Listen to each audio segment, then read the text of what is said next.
Welcome to Film Shapes. the podcast. Yeah, okay. Well, today we're here with Roly. Once more, hi, Roly. How are you? Hi. Happy New Year, in fact, everybody. Everybody. Yeah. Ben's on my left. hello. And Merv's on my right. G'day. How you going? Good. Everyone fine? Yep. So, guys, today we're all around the one mic. We're going to talk about the top 5 films that we chose for last year, 2019, and probably a couple other things, maybe turkeys and that kind of thing. Who wants to begin? Should we just go round robin? Sure. Ben, can I just confirm for Sure. the listener as well? Are we going? Are these top 5 in an order? Let's go 5 down to 1, each person. Well, like 5. You know, we'll find out as we go through. But I should add, these don't have to have been from 2019, right? It could be years before. If you've seen it for the first time and you like it, put it in. Have you done this, Roly? Yeah. No, You just went all 2019. I just went for films I saw at the cinema this year. I had to have seen it at the cinema. Oh, interesting. That's the way I went this year. You don't mind going that way? No. Yeah, it's fine. Oh, traditionalist. Okay. Well, I've got 1 or 2 in from earlier, I think. But Right. One of mine's not even a movie. The games were in, right? This sort of shit's happened before. Okay, well, Ben, give us your number 5. Number 5, starting with a very entertaining, crowd-pleasing movie, Enter the Spider-Verse. Oh, yeah. I think that's the best superhero movie, at least in the maybe ever. Like as a a movie that kind of reflects like the energy of the comics and like the possibility space that like comics represent. Like it. Because it isn't tied into this like overall like Marvel universe structure, it's able to be a lot freer in terms of what it can do, and like it's so inventive and full of ideas, and like just went so many crazy places and did so many like inventive things that I think it's probably my favorite superhero movie ever. Wow. Have we all seen this? Yep. Yeah. No, Okay. I haven't seen it. That might come up a lot with you, Right. Roly. No. Possibly, yes. Do you think it had more leeway because it's an animation? Oh, absolutely. Yeah. Like the ability to like it used a lot of like tricks of animation as well to like kind of like there's so many like it's doing so many things visually that you couldn't necessarily do. Like it's kind of I suppose akin to like say like a filmmaker like Edgar Wright, the way that he uses comic language, like particularly in the Scott Pilgrim film. Like he's actually using the visual iconography and language of comics and then transposing it onto a cinema, or into cinema. And I thought it was really great the way it was able to do that. Was this Lord and Miller? Yes.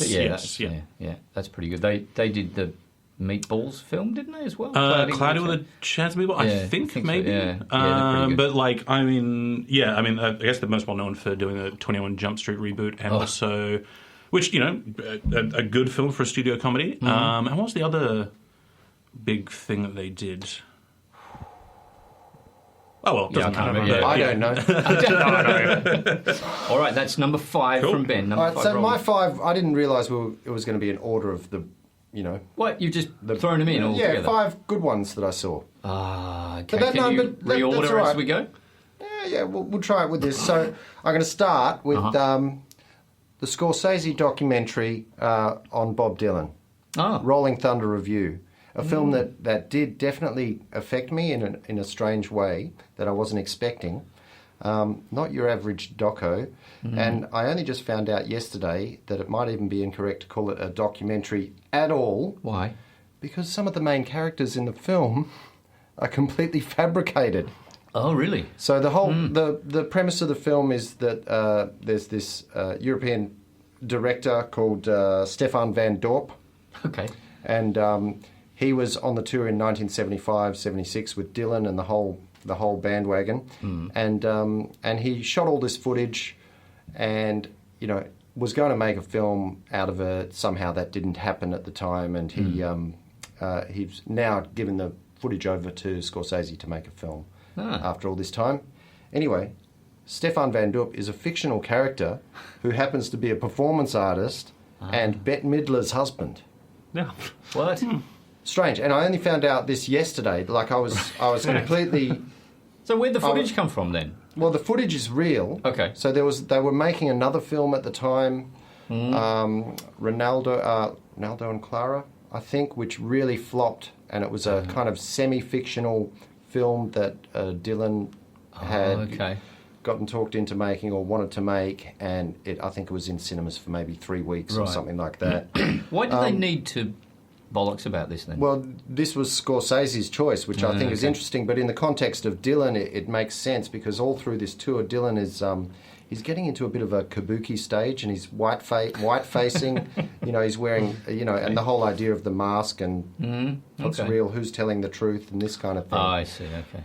And some of the classic. It's my favourite kind of era of him as a performer as well, by far. I think, and that is another great thing about the film is it has got those amazing performances in it. Even if you're not a Dylan fan, which I'm not a die-hard Dylan fan. I've just sort of every little bit that I see sort of adds to my kind of wonderment of whether I like him or not. Yeah. I've never really been sure of that, but this film sort of put me in the direction of saying actually there's a reason why Bob Dylan was a bigger man of the day as he was. But yeah, I just the strangeness of the whole film and the fact that it's got this fictional layer kind of it tricked me. It tricked me, and but I appreciate it for that. So that's definitely on my list. This is a film that's completely gone under my radar. I wasn't even aware, and I really want to check that out. It's a Netflix release. Right. It's also interesting to say that it's kind of made you more appreciative of Dylan. Like the only Dylan documentary is D.A. Pennebaker's Don't Look Back, which I watched that when I was in film school, and I was like, man, Bob Dylan's a real asshole. Like it kind of really put me off of his music. Fair enough. And I think this was at a time when he'd kind of, he'd already been famous, and this was a bit of a comeback period for him, and he was just kind of happy. There's footage of him. He was, and this is real, he was driving the bus a lot of the time, and there's another camper van on tour. They'd rock into towns and not in 75, 76. And they'd rock into towns that didn't actually know Bob Dylan and crew. He had a lot of other musicians along with him, people from the Byrds and different bands. And Allen Ginsberg was along for the ride as well, and reciting poetry. And Joan Baez, Patti Smith's in there at one point. Yeah, there's lots of big people of the day. But yeah, they'd rock into town just with flyers, giving them to people on the street and say, they're performing tonight at the town hall. So it was a lot smaller, and it was a lot more of a grounding thing, I think, for Dylan. And but Dylan's always been someone that would piss off his fans without much of a thought, and that's why they love him too, I think. Oh, good, nice, Merv. My number 5 is the documentary on Diego Maradona. Is it really? Yes. Great. Okay. Thoroughly enjoyed that. Yeah. All I really knew about Maradona was the latter years. The drunken, drug-addled fat man who, abused people and carried on like a lunatic. And this documentary just gave me an insight into the duality of Maradona. The player, and then the character he became. The city, as well. The city, Naples, which just became obsessed with him. He was everything they were about because suddenly their team was successful.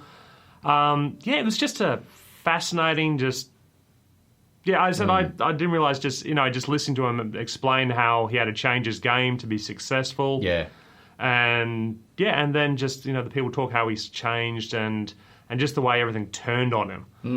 Just as soon as he was the hero of the city, but as soon as he went back for Argentina and he beat Italy in the World Cup, bang, they suddenly were no longer forgiving him. All that stuff they protected him because of his drug use and all the rest of it and hanging out with the mafia. Suddenly they just turned and he got into trouble and got rid of him. Do you have to be a football fan to appreciate this movie? I don't think so. I think it's just a story. The football's a big part of it, but I just found it's just more about watching this poor little kid who came from nothing and then suddenly got turned into a star and became one of the biggest stars in South America and Europe. I think it's the best way to put it. Probably Africa as well. He was the name. And I said they described him as there was these two characters. There was the player who was Maradona, who was Diego. And then there was Maradona. Then there's Maradona. who was the football star. Yeah, I'll go. Well, that guy, his coach. I'll go. His fitness miles, coach. Yeah, miles for Diego, but not one step for Maradona. Yeah. And it was just all that use of just home footage, and it was just what I'm trying. It was just voiceovers. There was no actual. Well, it's Capadia, isn't it? He does that kind of style. So, yeah. And I just thought that even that opening scene where it's just the video of him going through the crowd in the car to get to the house of it. I think it was just you were there. Yeah. And just seeing, the chanting in the change rooms. And we were actually really quite close to that screen too, weren't we? So, you remember that, Roly? Did you remember watching that film? Your neck still feels the effects of it, I think. Yeah, thanks. No, but I didn't mind it. I don't mind being a bit closer to the action. So we have 2 documentaries so far in the first round. I think it's 3 documentaries. What do you got? Little film called Fire in Babylon. Does anyone know about this? You heard about this, Merv? It's a story of the West Indies cricket team. Oh, yes. I thought it sounded familiar. I haven't seen it. What do you mean, really? No, nothing. You had your fucking music one. I had my cricket one. No, this is great. It follows them from when they got thumped by the English, I think, early, or maybe Australia, but maybe both teams, early 70s, and then they decided they have to fight fire with fire. They have to get their pace battery going. So they got all the quicks, Roberts and Garner and Holding and Marshall a bit later. Joel Garner. There you go. And they just thought, let's kill them. Let's just hammer these bastards. And they rose to unbeatable status. I think they didn't lose a series for 15 years or something like this. And that we remember when we were kids that we caught the end of it. The frightening, Well, I was in the middle of that. I think you were too, surely. Oh yeah, but I'm saying, we caught those that last generation of Lara and. I suppose that's when because they started once they retired, West Indian cricket plummeted. Yeah, so that's what I mean. We caught. Lara just held on, didn't he? I mean, once Big Viv sort of left and Garner and Holding, that's when they started to. Yeah, so I said I remember Australia winning that famous series. There's a famous series over in the Caribbean that they won. But it's a pretty interesting doco. It sort of flits between images of them or vision of them playing, talking heads of some of the greats, and also a bit of music, like a bit of reggae, and these dudes singing odes to Viv Richards and this kind of stuff. It's quite cool. Yeah, so it's good. It's very watchable. Great fun. Yeah. Oh, I recommend you check that out, Roly. Yeah, shaking his head at me.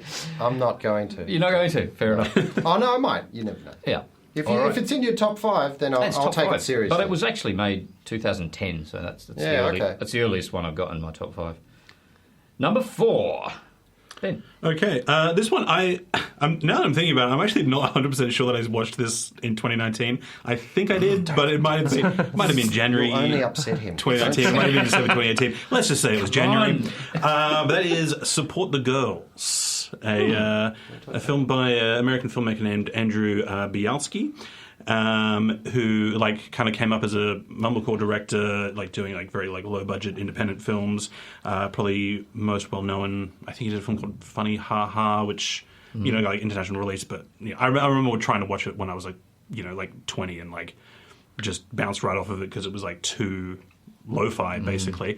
And he did a film called Computer Chess a couple of years ago, which was shot in black and white using cameras from the 80s, and it's But anyway, I'll get to the actual film that I'm talking about, which is Support the Girls, which is him. It very much has the energy of his earlier work, in that it kind of it seems to not really have much of a strong narrative. It's kind of set over the course of a day at this Hooters-style restaurant. But it's this deeply humanistic film about these people working in what you would think of as a kind of kind of trashy restaurants, but it really humanizes them, and you get a real sense of the community and the friendships, and I don't know. Yeah, it was the most kind of humanistic film I think I watched maybe last year. Maybe last year. Does it have anybody we'd know in it? I think the main actress I have seen in other stuff. I can't remember her name off the top of my head. But probably not Like, Yeah, okay. yeah, it's like mostly lesser known sort of actors. I've heard the name, but I can't picture anything about it. So, did you see this at the cinema? No. Okay, yeah, right. So didn't get a release here, maybe. I don't think it did. No, Yeah, okay. no. Yeah, wow. Okay, support the girls. A left field choice, Ben. Thank you. Okay, Roly. Oh well, okay. This I might cop a bit for this. I don't know. It's another You Netflix wait till you hear my release. number 4. It's another Netflix okay. release, and I'm not usually a fan of Sandra Bullock. Oh, okay. No, I think it's But I found Bird Box okay. to be a really interesting film. As you know, it's a genre kind of apocalyptic, almost a zombie film. It's not a zombie film, but just an interesting premise and the idea that. Can I hang on? Yeah. I haven't seen it. How do we do spoilers on this? If you're going to spoil it for me and the I've seen listener. it. Well, I think I haven't seen it, but I don't care. anything you spoil know. away. Yeah, I won't spoil it too much. Okay. But the basic premise Yep. is basically like the world is kind of invaded by some weird sort of. I don't know. It's kind of supernatural almost because it's like demons. But if you see them, if you open your eyes to them and see them, you die. I think you commit suicide or Yeah, you go suicidal. yeah. So the idea is you can get through the world wearing a blindfold and you'll be fine. And I just thought that was a really cool idea that I haven't seen done anywhere else. It's almost a bit like A Quiet Place, I suppose, except with eyes instead of ears. A Quiet Place. I preferred. Maybe. I actually liked this a little better than A Quiet Place. Oh, really? Even. Okay. But and there's some. Well, it was the day of the Triffids, and that's And when I- everyone blind. And I Did it think, as well? Yeah. Okay. I think Also again, getting psychic and powers, but part of the reason for that is in A Quiet Place, you eventually do. You get to see the monster. And, Yeah. Okay. Whereas this is something that the whole time you're kind of apart from a kid drawing some, very spooky images on a piece of paper at one point in the film, like you're it's completely up to your own imagination of what these most fearsome creatures must look like to be able to cause you to do these insane things. To become suicidal. So it's a really spooky, scary idea, I think, at its core. Bullock did well. You had to. She can be all right, but she's respect to her. I think she's made some money. a strong woman. Genre, but that's really all I've got to say about it. I liked it. It stayed with me. Yeah. Okay. Yeah. Scary, quite scary. Okay.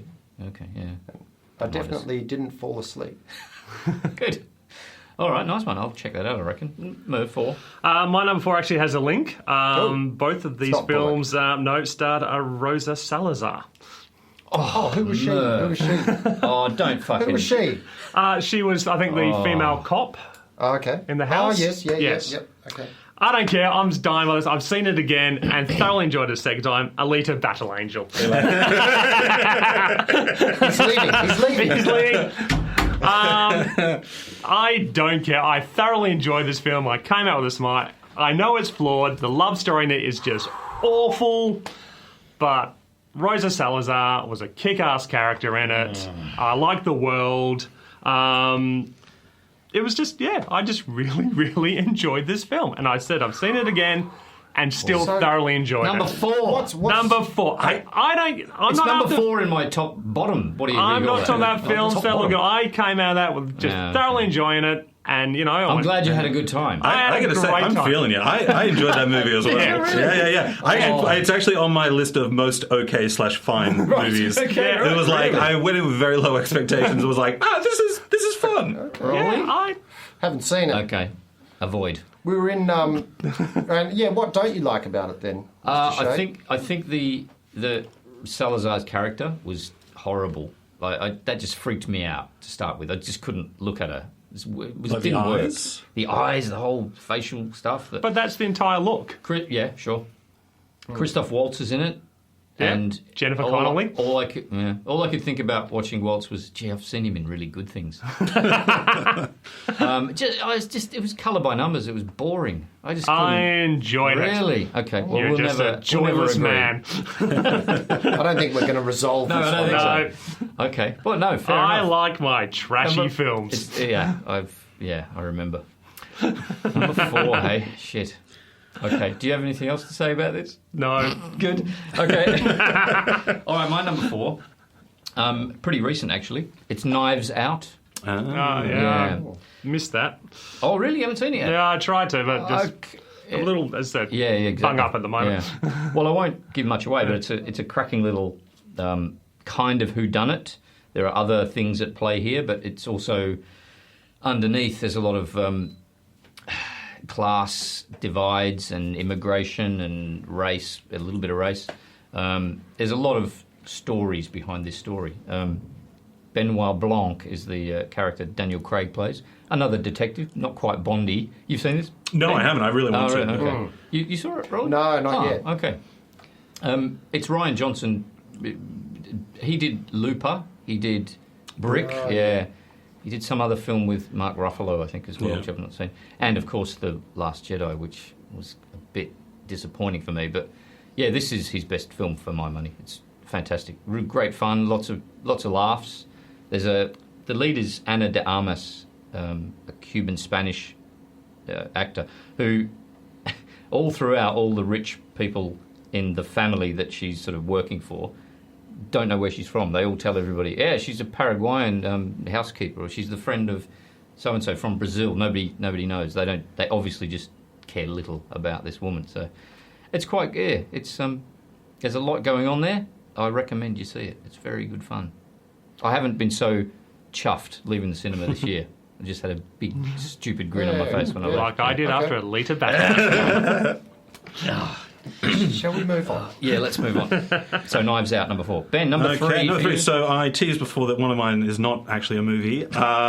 This is the Amazon original series Too Old to Die Young by Nicholas Winding Refn. The 13-hour-long... It's basically a 13-hour movie that's cut into 10 parts. You could say that about any series, but this, like, very... Like, that is true, but this, like... You could actually just string the episodes together and it would flow like as a linear piece of filmmaking. Kind of like you could with Game of Thrones or something like that. Yeah, but again, like Game of Thrones, like every episode has a sort of arc to it that, like, you know, obviously, like, you know, that's... You know, like, I mean, maybe like the final season of The Sopranos kind of did this thing where, like, episodes just sort of end and you don't actually have, like, the payoff of the narrative arc of every episode. Like, the last season of The Sopranos is kind of just, like, one long thing. Whereas this, like, I think 60 episodes are, like, an hour and a half, so they're, like, feature length. But, like, it's very much in, like, it's kind of Refn, like, pushing his... like long take, nothing really happening, low emotional affect style, like as far as it will go. And like me and a friend watched it over 3 nights while basically chain smoking joints. And I think being incredibly high is pretty central to the enjoyment of this experience. Okay. Right. Because it does not give you a lot to... It's not trying to satisfy you as an audience member. It is very much... That's his thing, isn't it? Yeah. And like this, far more so than even like Only God Forgives, which is a film that a lot of people really hated. I quite like that. I really liked it as well. But like, yeah, this is really... It's like he's trying to annoy audience members, or he's trying to push people's buttons. Did he do Valhalla Rising? He did, That's one of the worst films I've ever seen. I didn't get like 15 minutes into it. Boring. Yeah. So boring.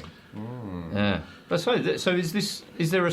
It sounds like there's no story. What's going on in this thing? Yeah, it's sort of about like there's kind of this like cartel in Mexico, and Miles Teller plays this cop. It's kind of he's the Whiplash guy, isn't he? Yes, the Whiplash guy. And he kind of like he gets into doing hitman contracts and it kind of.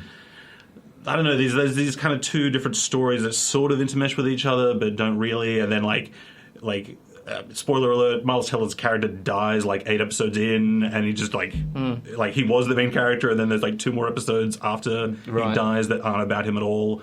It's a very weird series, and like they're never like I don't think there's ever going to be a season 2, and it kind of stands alone as its own thing. But yeah, it's like it's.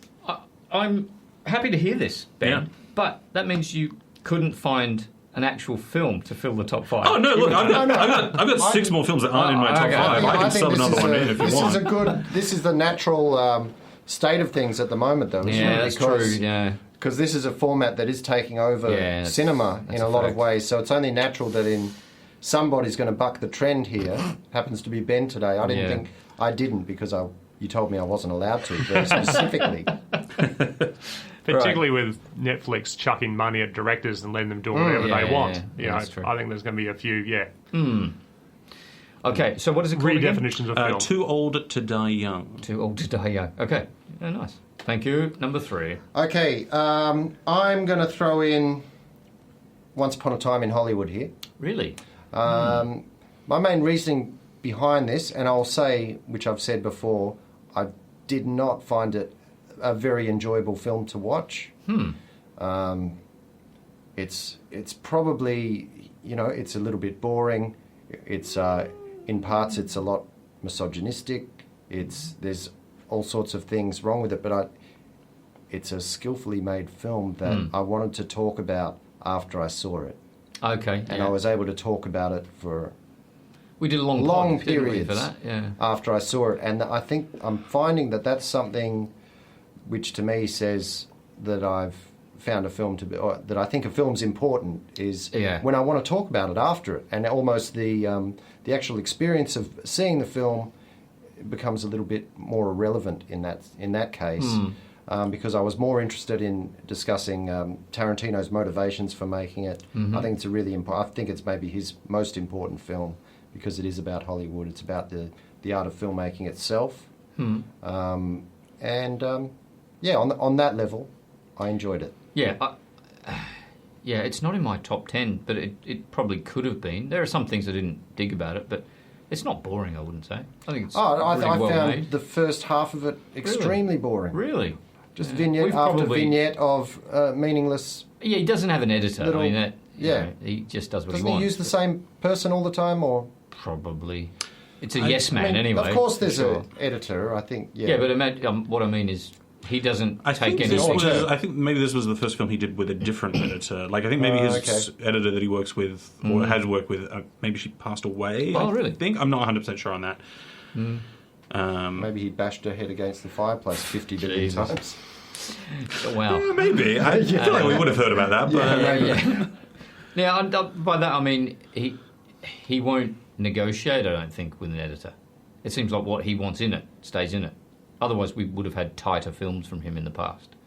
Maybe there would have been just you're one sort of arguing Kill in Bill. my favour of saying it's a bit boring in a sense there, because you're saying he should have had an editor. I kind of am, aren't I? That, no, I thought it was a breezy 3 hours. Yeah, I really liked it, yeah. There are... I mean, The Hateful Eight could have lost a 30-minute chunk out of it, I'm pretty sure. It's not boring, but he could have tightened it up. Does that make any sense? No, there's a lot of films. No, that out makes there. sense. Yeah, okay, good. Nice one. So that was not in anyone else's top 5, I take it? Not in my top 10. I missed it. Yeah. It was just, Okay, I you haven't know. seen it.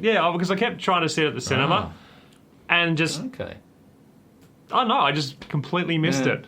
Okay. You'll get to it. Yeah, well, Hopefully. I'm trying to wait to see if it pops up on these outdoor cinemas, but it just doesn't seem to be on anyone's schedule at the moment. So I really want to see it on a big screen. Yeah, sure. Yeah.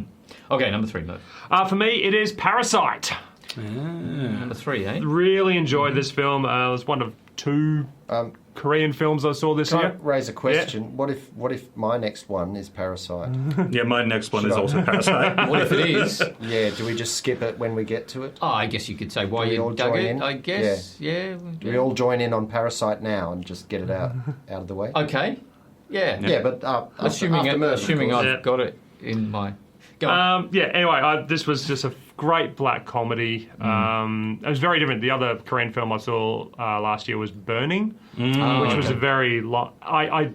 that's in my honourable mentions. Yep. Because I don't know if I loved it or I hated it. Because when I kind of wrote my little notes down afterwards, I said this either is like an 8 out of 10 or a 2 out of 10. It depends what mood I'm in. Oh, yeah. It just...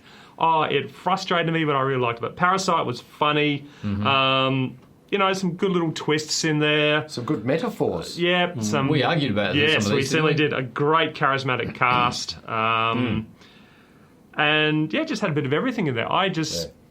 thoroughly enjoyed this film, and I'm glad to see, you know, with the awards and all that, it's kind of appeared and disappeared, and now it's had this resurgence thanks to the awards season. I think Luna got it back again. Yeah, it's just one of those ones I think a lot of people are going to see, and and another one just... I discovered after I did these, I had a bit of a theme through 4 of them, and that is led by just really strong, great women. Oh, okay. Yeah. I was quite surprised when I kind of went, oh, yes. It's when, you know, Hollywood, you know, you say they, you know, strong action or what women don't make money, rubbish. I'm, you know, your 45-year-old male who, I'm guessing you're number 1 now, but I won't guess it. Where is Parasite for you guys? Number 2.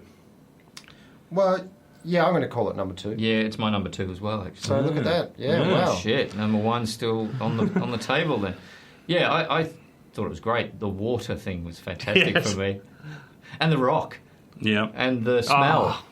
Yeah, lots of stuff going on. The rock. At the beginning. Oh, okay. The wealth rock, That's which, right, as I said, for the first 15 minutes, I thought this was a horror film. Yeah, right. I knew nothing about it. It's kind of suspense in parts, definitely. Yeah. Like, It changed tack amazingly. Also, I mean, the reveal of the husband living under the house. was- yeah, oh that my was god, amazing. that was so good. Yeah. That was one of the most heart-pounding cinema events of my year, I think. But there's also...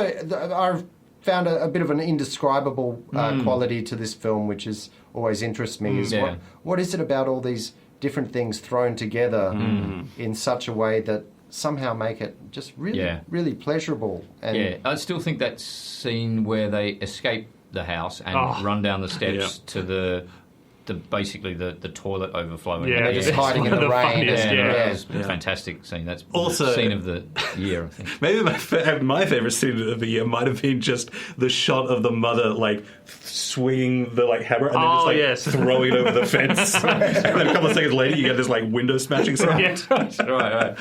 Yeah, it's a top film. And I had to really argue with myself about this being 1 or 2. Yeah, and it just. Yeah, they could be really rotated, these 1 and 2, but we'll get to that, won't we? So we're at 3. Yes. So it was 3. So we've all now done our number 2. So you're number 3. Number 3, yeah. So you're number 3. Right. It's very early on in the year. The favourite, number 3 for me. Yeah, Roly's going to have this in his top 10, top 20, top 30. It's just a bit forgettable. Yeah, that's what I thought you'd say. Yeah, I loved it. I thought it was a cracking good time. Oh, that's right. This is the one with those ridiculous the dance moves. Yeah. That's the thing you took away from it. Yeah. They wouldn't dance like this. They wouldn't dance like big boys and big girls. It's a film. It's one of those films.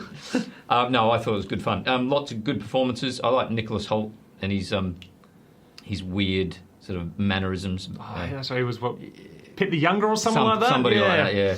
Yeah, it was great. Olivia Colman, fantastic. The rabbits all through it. Yeah. Just the 3 women. It was Olivia Colman, Rachel Weisz, and Emma Stone. Emma Stone, yeah.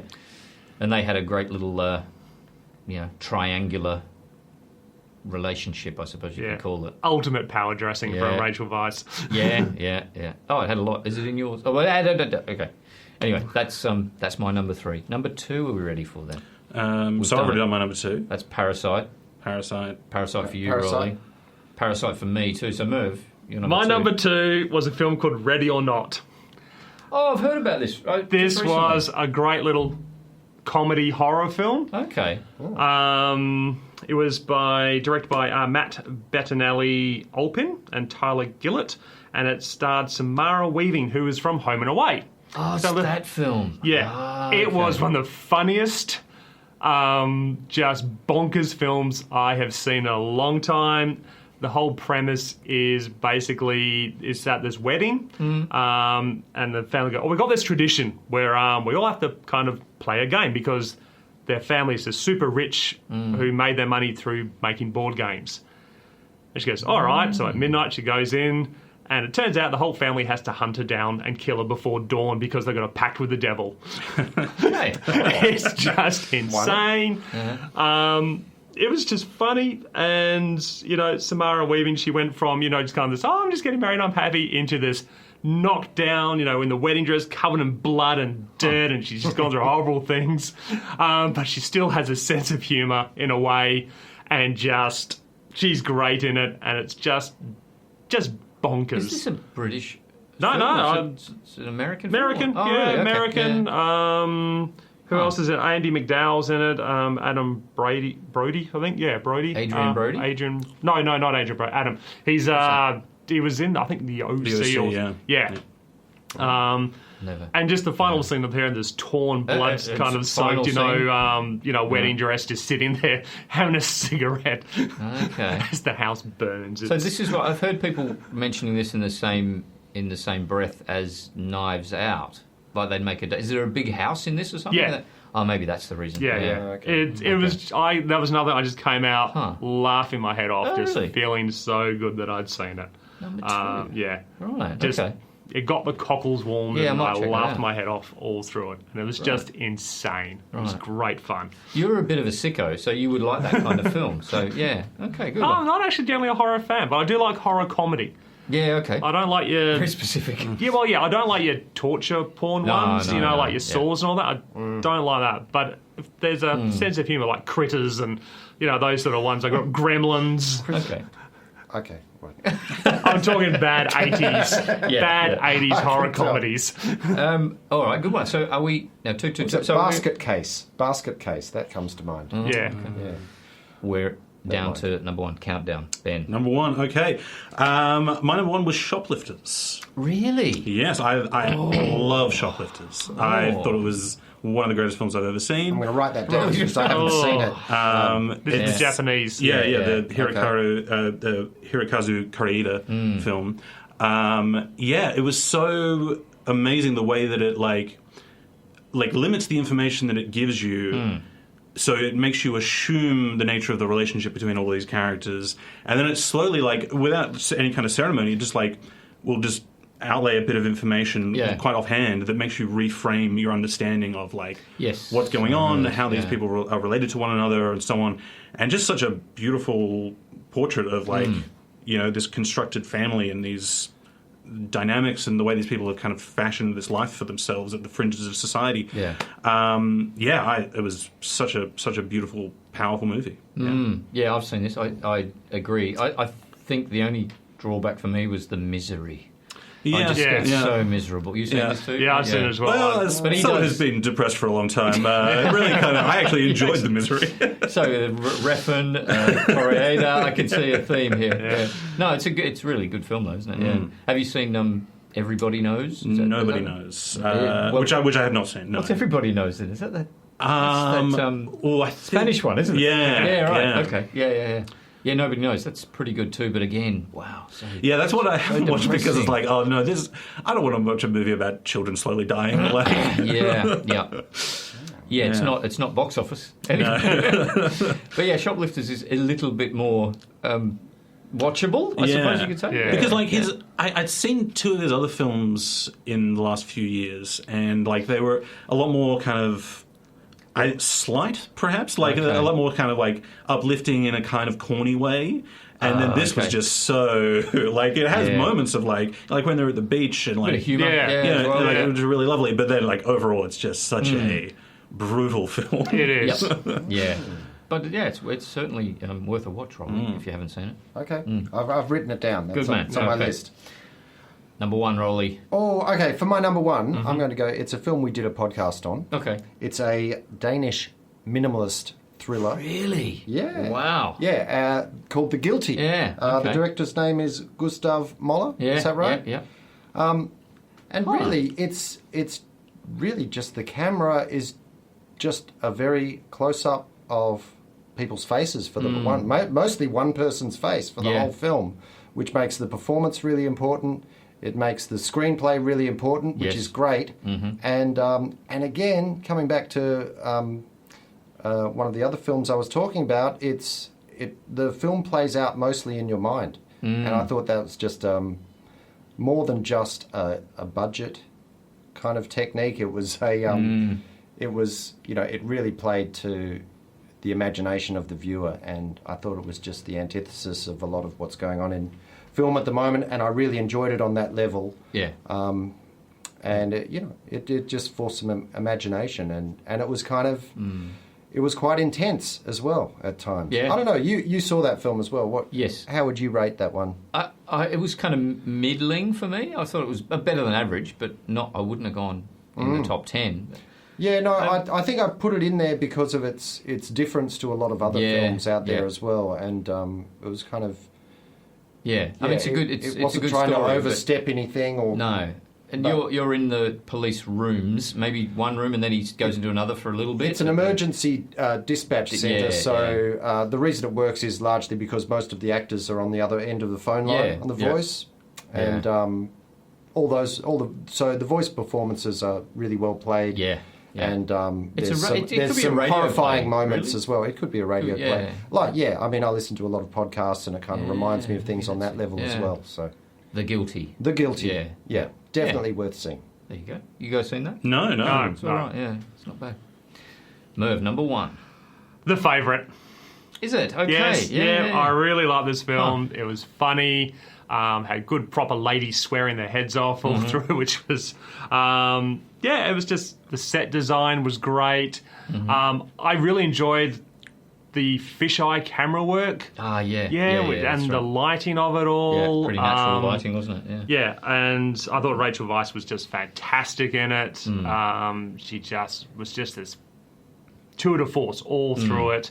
And such a counterpoint to, Olivia Colman's weak and, struggling queen. And again, a little bit bonkers in place. As I said, the way they portrayed all the men as they were the puffy, dancing and just they're duck racing or goose racing, I think it was. They were very dandy, weren't they? They were very dandy. Yeah. They were very dandy and just kind of befuddled and but I really enjoyed The Favourite. It stuck with me throughout the year. Saw that. I remember you saying as we left, that's going into the top 5 or 10, and we'd only seen. Well, that's the first film. It was in January, I think we saw that. One of the first films we saw. Yeah. No, I really liked it. It stuck around. That's it stuck with me, and I look forward. I've got to sit down and watch that again. Actually, I keep meaning to, but I haven't yet. Good one. Now, number 1 for me. Does anyone want to have a guess? Well, I've read your blog. Mentioned this. Well, you've read the blog. I've read your blog, so I know. Oh, damn! Yeah, no, I would have guessed Parasite for you, but close. Really, very close. But I just tipped Us. Yeah, above of course. That. Yeah. I thought that was fantastic. Spooky, great performances. Kept you thinking all the way through. Yeah. Fantastic ending too. Probably the best ending I've seen this year. I was going to say it was almost in my top 5. I think. So it might be my number 6 or something. But the ending didn't really do it for me. Really? Yeah. Oh, I love that ending. Just just a great song to finish. A big opening scale of the hands across America kind of thing. So, no, I loved it. Yeah, and lots of little hints all the way through, shadows all the way through, and it's one of those films that you probably would appreciate because after it you can read a bit about it, you can think again. And, That's that. No, and I did. I think we did have some good discussions about that, but I did have some issues with just my mind going in that final scene, like, where did they all come from? How could they did that? Okay, yeah. Are they underground in the forest as well? How big? They haven't got any sewage pipes in the forest, so how did they get up there? You're trying to bring logic into a film. Yes, my mind does that sometimes. I can't help it. Anyway, that's my number 1. Shall we just run through the worst now? Sure. Have you got a worst, Roly? I'm trying to remember. You only told me we were doing worst. Yeah, I forgot. Just before we started this, so. Well, think about it. I remember I didn't like Peter Lou much. Oh, yeah. But I'm not sure if I didn't like it because a lot of other people seemed to think it was so amazing that I felt the need. Who thought that? I don't know. It's fucking horrible. Yeah. Okay, yeah. There were some other reviews where I really thought it was. But I liked what you said about it in the blog. Actually, you had a little play on words with. Did you read it? I read that one. Really? Yeah. Wow. Can you remember what it was? No. I'll look it up if I wrote it last night. I can't fucking remember. Really? Something like coming out of the Peter and the Lou. Peter, yeah. There was too much. Oh, cliches coming out of their Peter and their Lou. Yeah. Oh, thanks. Cliches out of the Peter and the I also read your Thank you. Thanks, Ben. Thanks. Okay. So Peter Lou. Yeah, that was disappointing. Very. I mean, he's a great director, and he turned out that steamer. I'm sorry. Ben, what do you have for your turkey? My turkey was Lords of Chaos, the film about the Norwegian black metal scene, particularly the band Mayhem. Oh, really? Which, yeah, like, I mean, it's a story that I was familiar with. Like, I'm not like a huge metalhead or anything like that, but, you know, like, it's such a notorious story. And, like, I don't know, the film, like, kind of plays it all like it's this fun romp. When really, like, what's actually going on is deeply horrifying. Right. And it also presents the scenes of, like, it's kind of this, trying to be this, like, rollicking fun movie, and then it just has these scenes of extreme violence. Like, there's a couple of, like, stabbings in it, which is like, oh, I bet this is what it actually looks like to watch someone get stabbed 23 times. Oh, really? And, yeah, I don't know, it was like, it just really left me with a really bad taste in my mouth. And like, it's not like I have a problem with violence in movies, but it was just like the way that it sort of presented it as just like, these goofballs just kind of being idiots. And like, yeah, I don't know, there was a tonal imbalance that I found very off-putting. Also, stylistically, it was just like, just a director throwing everything at the wall and not really having any kind of restraint or... You know, like, it was just like, may as well shoot it like this, because why not? You know, that sort of approach. Okay. Lords of Chaos. Lords of Chaos. It was a meh film for me. Really? Okay. Yeah, I remember watching it because, again, it was I'd heard about the story, and I thought, let's see what this fictional take on it was. And it was very much from the point of view of the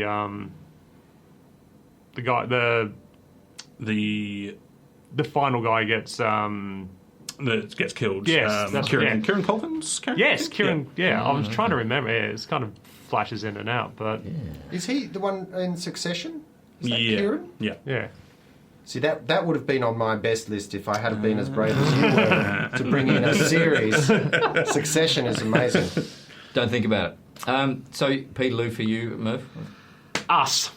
Get the fuck out. That's great. Again, this is. Great. I mean, I saw many, many far worse films for this, but at the cinema, where I went and paid good money to watch one of the most boring, overrated, just bland films that I've ever seen. I think I'm just going to I just don't think I like Jordan Peele's style.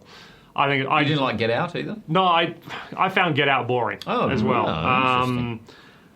It's that there's just so many plot holes in his movies. I mean, He asks a lot. He asks a lot of the viewer to go along with him on Lupita this ride. Nyong'o's character was great. Yeah. She was really good, and it was well shot. I mean, visually it was an interesting film. But there was just things I'm just like kind of going, no. And it was like, it's meant to be genre breaking. No, it's not. It was just pretending to be playing with typical, like, walking into the... You know, why are you walking into the woods alone, you know, when you know there's a psychopathic monster in there type thing? Why are you doing Every film does that. Every film does that. But, you know, this is meant to be, groundbreaking. You couldn't find a worse film than that. That I saw at the cinema? No. Okay. Oh, trust me.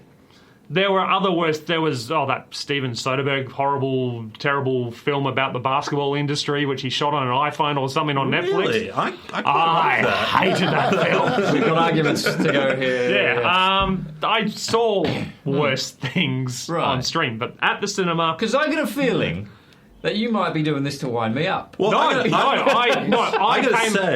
told you long ago I hated this film. That's true. I gotta say, I didn't want to say this when you were describing it as your number one, but I put Us on my most okay/fine. Most okay movies. It was like, that's fine. Like, yeah. I mean, I watched it on a plane, which maybe contributed to my lack of engagement with it, but it was just fine. I saw the trailer for this. Again, I got hooked by the trailer. The trailer is brilliant. Good. I went, this looks genuinely scary.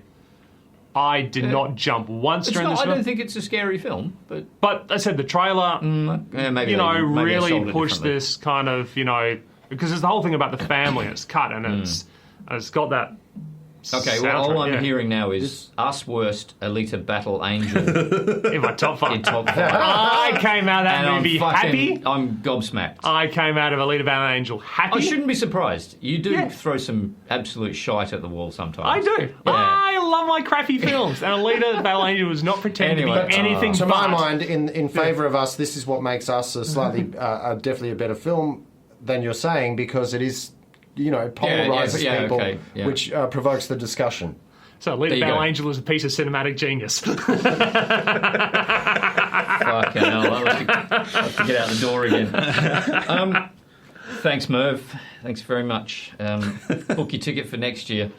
Well, the worst for me, this is a funny one. I was asked if I would like to watch a film and review it from this company in America, distribution company.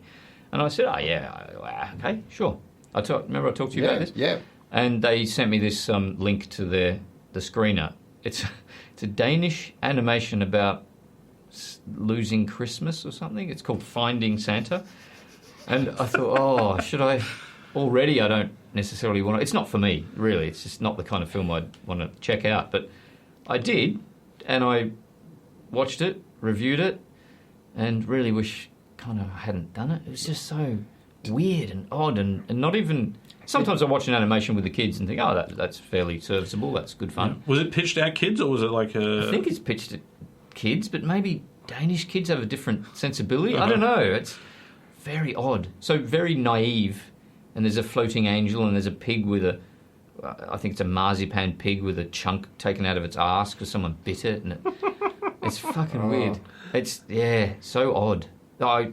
And that's the reason I put that out. I've seen pretty bad films this year, but the reason that's one is I really struggled to keep my eyes open for that film. And I wasn't really tired. So I guess they won't be sending you any more links. Probably not. Sorry, that company. I guess not. No. Yeah. I tried to be nice about it, though. It's just not my kind of film. Maybe some people would like it. Kids. Did you write back to them and say, hey, I've reviewed the film. Yeah. Take a look. Yeah. Really? See, that was not my advice was... only review the film if you like it. Yeah, I know. I didn't take your advice. No, but the woman in that company was said, yeah, sure, we appreciate honest reviews and stuff, and she was quite good about it. So yeah, but I don't think they'll be back in touch with me.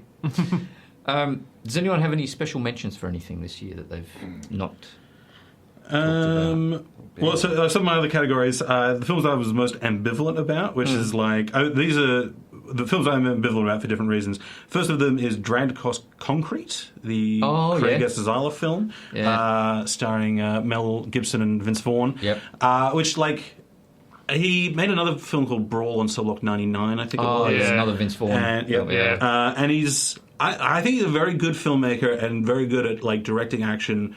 But his political ideology does not really align with mine, which is fine. People have different opinions to me. Sure. But I don't know. There's a deep kind of conservatism and suspicion of foreigners, I think, that comes through in his work that is somewhat troubling. So, like, I enjoyed it as an action movie, but I did not like it on a philosophical level. And the other one was Ad Astra, which I thought was a very well-made film. I just wasn't engaged with it. I could see that. It's cold. It's pretty cold, isn't it? Which is fine. Like, I liked the 13-hour Refn series, so that's not a problem for me. But I just, for whatever reason, it didn't...